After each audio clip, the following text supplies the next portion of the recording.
চলো বন্ধুরা, আজও রান্নাবান্না সব হয়ে গেছে।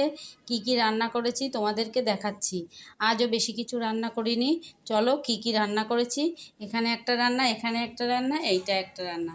চলো এই ঢাকাগুলো খুলে তোমাদেরকে দেখাচ্ছি। এটা করেছি ভেটকি মাছের ঝোল। আলু পটল দিয়ে ভেটকি মাছের ঝোল করেছি জিরে ফোড়ন দিয়ে। আর জিরে আর ধনে লঙ্কা টমেটো সব বাটা দিয়ে করেছি। আর এখানে করেছি ওই ভেটকি মাছের মাথা দিয়ে বাঁধাকপি করেছি। এই দুটো রান্না করেছি। আর এখানে করেছি একটু পেঁপে ভাতে। আর ভাত তো সাথে আছেই। সবই রান্না হয়ে গেছে। দেখো পেঁপে ভাতে করেছি। আর বাঁধাকপিটা আর ভেটকি মাছের ঝোলটা কেমন হয়েছে তোমরা কিন্তু অবশ্যই কমেন্টে জানিও। দম তো অনেকেই খাওয়া হয়, ঝোলটা খাওয়া হয় না। তাই আজকে একটু ভেটকি মাছের ঝোল করেছি আলু পটল দিয়ে। দেখতে খুব সুন্দর হয়েছে। খেতে কেমন হয়েছে আমি খেয়ে দেখব। আর এইভাবে খেতে খুব ভালো হয়। আর তোমরাও একদিনকে করে দেখো কেমন হয়।